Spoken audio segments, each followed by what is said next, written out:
Lesson 1: The rich don't work for money. The poor and the middle class work for money. The rich have money work for them. Dad, can you tell me how to get rich? My dad put down the evening paper. Why do you want to get rich, son? Because today Jimmy's mom drove up in their new Cadillac, and they were going to their beach house for the weekend. He took 3 of his friends, but Mike and I weren't invited. They told us we weren't invited because we were poor kids. They did? My dad asked incredulously. Yeah, they did, I replied in a hurt tone. My dad silently shook his head, pushed his glasses up the bridge of his nose, and went back to reading the paper. I stood waiting for an answer. The year was 1956. I was 9 years old. By some twist of fate, I attended the same public school where the rich people sent their kids. We were primarily a sugar plantation town. The managers of the plantation and the other affluent people, such as doctors, business owners, and bankers, sent their children to this elementary school. After grade 6, their children were generally sent off to private schools.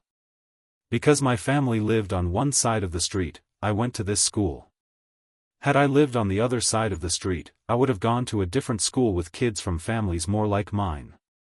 After grade 6, these kids and I would go on to the public intermediate and high school. There was no private school for them or for me. My dad finally put down the paper. I could tell he was thinking. Well, son, he began slowly. If you want to be rich, you have to learn to make money. How do I make money? I asked. Well, use your head, son, he said, smiling. Even then I knew that really meant, that's all I'm going to tell you, or, I don't know the answer, so don't embarrass me. A partnership is formed. The next morning, I told my best friend, Mike, what my dad had said. As best as I could tell, Mike and I were the only poor kids in this school. Mike was also in this school by a twist of fate. Someone had drawn a jog in the line for the school district, and we wound up in school with the rich kids. We weren't really poor, but we felt as if we were because all the other boys had new baseball gloves, new bicycles, new everything. Mom and Dad provided us with the basics, like food, shelter, and clothes. But that was about it. My dad used to say, if you want something, work for it. We wanted things, but there was not much work available for 9-year-old boys. So what do we do to make money? Mike asked. I don't know, I said. But do you want to be my partner? He agreed, and so on that Saturday morning, Mike became my first business partner. We spent all morning coming up with ideas on how to make money. Occasionally we talked about all the cool guys at Jimmy's beach house having fun. It hurt a little, but that hurt was good, because it inspired us to keep thinking of a way to make money. Finally, that afternoon, a bolt of lightning struck. It was an idea Mike got from a science book he had read. Excitedly, we shook hands, and the partnership now had a business. For the next several weeks, Mike and I ran around our neighborhood, knocking on doors and asking our neighbors if they would save their toothpaste tubes for us. With puzzled looks, most adults consented with a smile. Some asked us what we were doing, to which we replied, we can't tell you. It's a business secret. My mom grew distressed as the weeks wore on. We had selected a site next to her washing machine as the place we would stockpile our raw materials. In a brown cardboard box that at one time held catsup bottles, our little pile of used toothpaste tubes began to grow. Finally my mom put her foot down. The sight of her neighbor's messy, crumpled, used toothpaste tubes had gotten to her. What are you boys doing? She asked. And I don't want to hear again that it's a business secret. Do something with this mess, or I'm going to throw it out. Mike and I pleaded and begged, explaining that we would soon have enough and then we would begin production. We informed her that we were waiting on a couple of neighbors to finish their toothpaste so we could have their tubes. Mom granted us a 1-week extension. The date to begin production was moved up, and the pressure was on. My first partnership was already being threatened with an eviction notice by my own mom. It became Mike's job to tell the neighbors to quickly use up their toothpaste, saying their dentist wanted them to brush more often anyway. I began to put together the production line. One day my dad drove up with a friend to see two 9-year-old boys in the driveway with a production line operating at full speed. There was fine white powder everywhere. On a long table were small milk cartons from school, and our family's hibachi grill was glowing with red-hot coals at maximum heat. Dad walked up cautiously, having to park the car at the base of the driveway since the production line blocked the carport. As he and his friend got closer, they saw a steel pot sitting on top of the coals in which the toothpaste tubes were being melted down.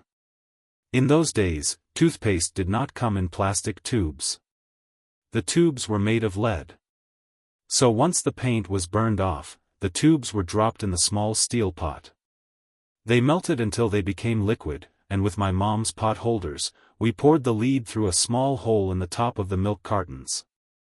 The milk cartons were filled with plaster of Paris. White powder was everywhere.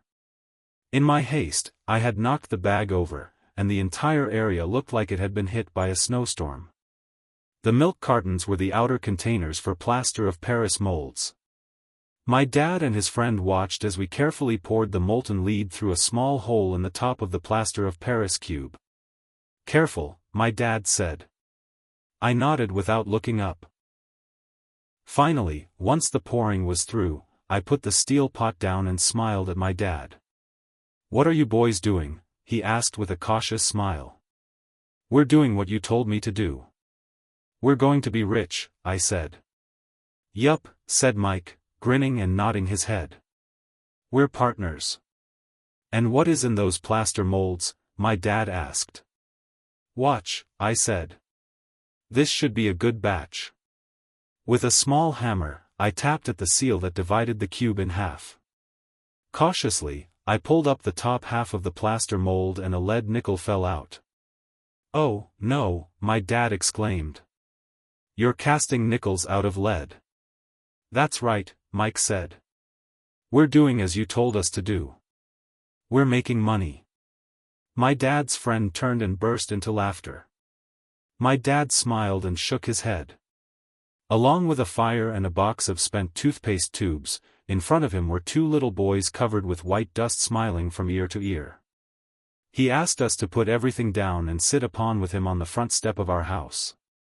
With a smile, he gently explained what the word counterfeiting meant. Our dreams were dashed. "You mean this is illegal?" asked Mike in a quivering voice. "Let them go," my dad's friend said. "They might be developing a natural talent." My dad glared at him. "Yes, it is illegal," my dad said gently. "But you boys have shown great creativity and original thought. Keep going. I'm really proud of you." Disappointed, Mike and I sat in silence for about 20 minutes before we began cleaning up our mess.